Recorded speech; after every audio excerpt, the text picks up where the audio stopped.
Hey, Chamasa. Hey,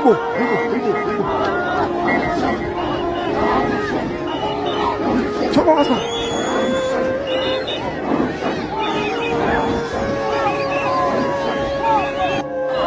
Hey, You get wetin I won't really explain.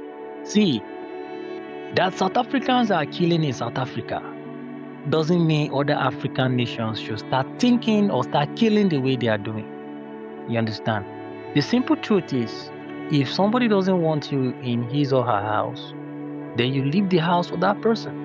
You understand? Me, for once, I cannot even travel to South Africa, say I want to go and hustle. Yes, the place is nice, right? But I can't go. Why? Because it's a threat to my life, and I cannot expose my life to danger just because of hustle, just because I want to feed, just because I want to make money.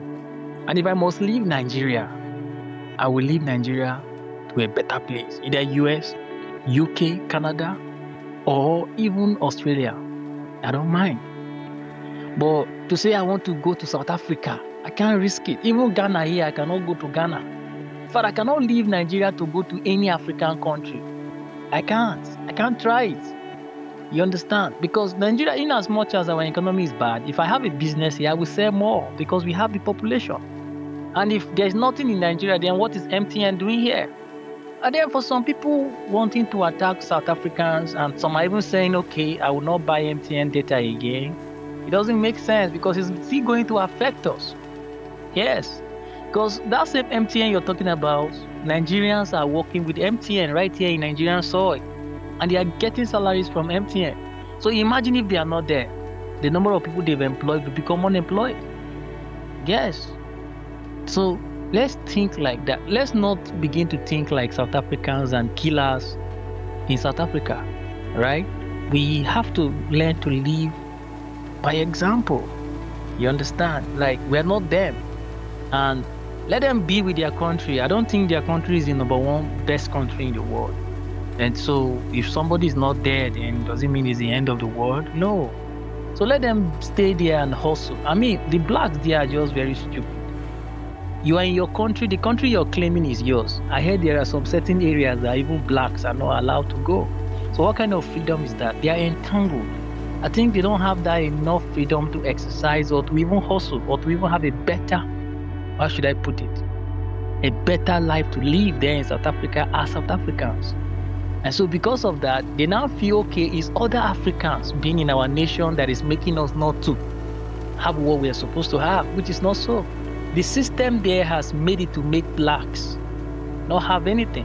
Instead of them to rise up and fight the authority or fight the system, they think otherwise. They feel, okay, by killing other Africans, the opportunities will now be enough for them to now hustle or make money. Okay, so the best thing is just leave the country for them. And then when they find out, okay, these people are no more, but things are still not what we expect, then they will now understand the root cause of their poverty in their own nation. And so for me, I don't see any reason why people or other Africans should be in South Africa by now, because it's detrimental, it's crazy, it's risky. I personally can't take that risk. Yes, I can't try it. And so by all means possible, all Nigerians in South Africa and other Africans in South Africa should actually leave South Africa for them. Since they want to be there alone, then we'll see. But they should remember one thing: a tree can't make a forest. They should also understand that the blacks there don't have the authority they should. And if so, why is it that there are some certain areas or communities in that same South Africa that blacks can visit? If they can answer that question, then I can understand that yes, they have something to deal with. Because right now the problem is bigger than what the South Africans think it is. Because they feel other black people in the nation are the ones taking jobs from their hands, which is not so. But at what proportion of people or other African people in their countries? What is the population? It's not much. So how can you say these people are taking over your jobs when they are not even up to half of the total population of South Africa there? Not even up to quarter. And so so they should learn to correct the system, and they should channel their energy to the right source, causing them not to have jobs, causing them not to feel okay, confident in their countries instead of fighting what is not actually causing the problem. So I believe they should look deep into that. And again, they shouldn't make it too chaotic. They shouldn't make it too problematic for themselves because they are fighting the wrong source. And this is what is killing Africa generally. It's not just them. To go to Ghana, it's happening. Yes, and I believe it also once happened in Nigeria, where Ghanaians were chased away to their country. I believe then it was called, they tagged it Ghana must go also. So African mentality is primitive, is timid, is corrupt, and is evil. And we have to learn to accept reality. No, we can't be continuing like this. We are too underdeveloped. At this certain stage, I don't even know what are Africans producing. What product can you call and say, okay, this is what so African country produced or produces every day? There is nothing, no product, except they will go and buy parts and come and mount somewhere in their countries. It's not even toothpick. What are we producing apart from things that are God-made, like gold, petroleum, crude oil, like farm produce or farm products?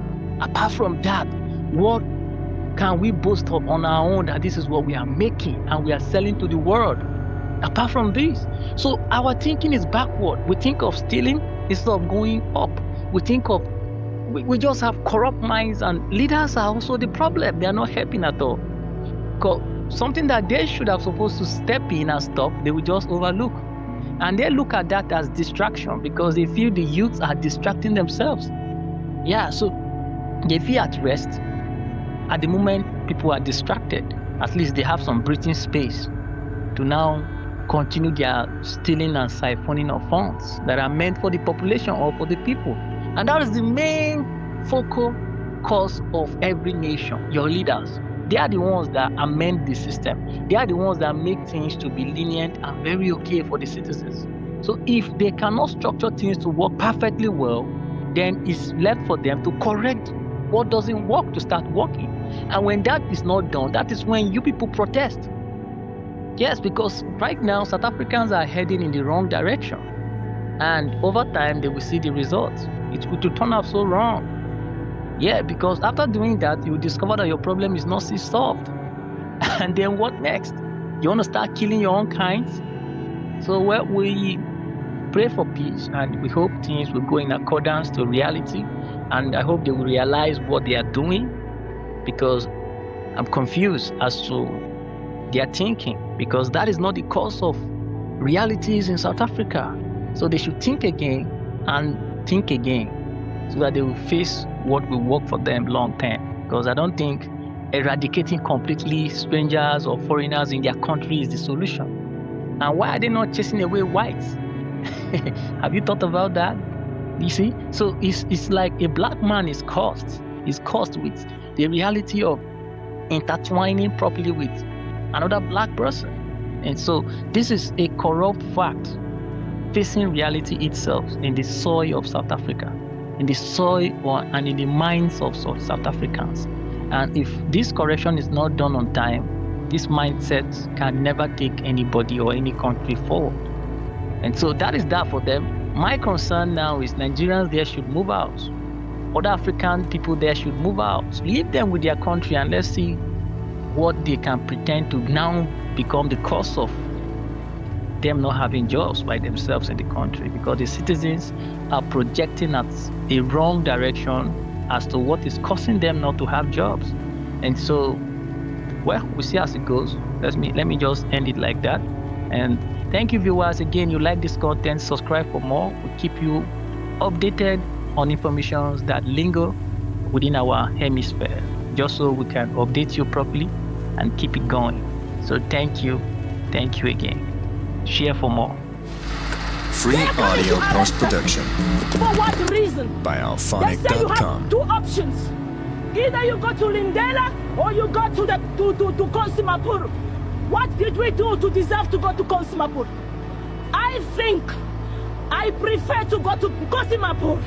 I'm gonna serve that sentence that I did not for that crime that I did not commit. Let my family go to Lindela. I am going to Konsimapur and I will stay. They took my babies. Their father will take care of them. I I'm gonna go to Nkosimapur. I want the whole Africa and the whole world to hear this. If we are here, it's not because we want to live in this street here. No one in this world would prefer to stay in the street with his family. Do you understand? We ran away from our country because of the crisis. And that crisis is this international communities that are causing it. And all of you, we are aware of that. They are using Rwanda.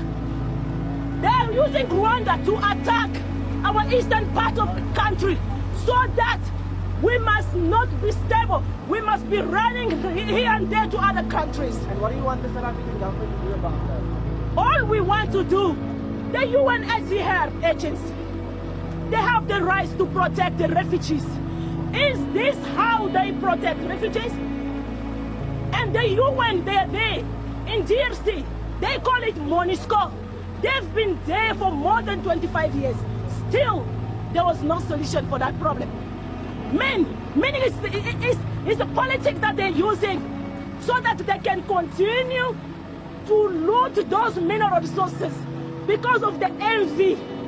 The whole world, they're envying our mineral resources. No country in this world has mineral resources like DRC. No one. If anyone is here to contradict me, say it openly in front of the camera.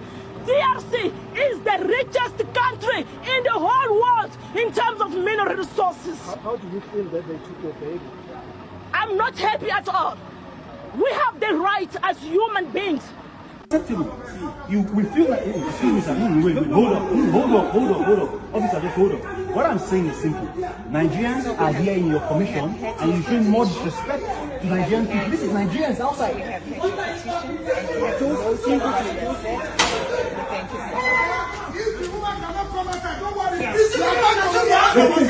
we have no I've told her that. Come and address people here. Wait. She said she's afraid. Afraid of what? And I told her she has the Nigerian police here. And that we are not as violent as the South Africans. We are not violent people like the South Africans. Do you know the point? So there is and I made it very clear to her that we are not living here on the front side. They know. If you come out and address it, we cannot see her. We go sleep here. We will not live here on this is a form of disrespect. Let's go. But you will be back. We will not be back. You know where we are supposed to start. Disrespect. Why is she? We are not hoodlums. We are not touts. We are comrades. That's the reason we are talking like this. But our anger is not enough. Let us we want to hear from her because they can't be killing us and then we come to them to hear from them what they have to tell us and then people they are the ones attacking, so they are afraid. They are scared. Nobody can go inside. Nobody can come outside. We go barricade this place. Nobody can come inside. Nobody can go outside. we don't take this anymore. You cannot be killing Nigerians. Killing Africans like you. Now the man. You get to receive the Okay. Nigerians, comrades, recognize the importance of Nigeria.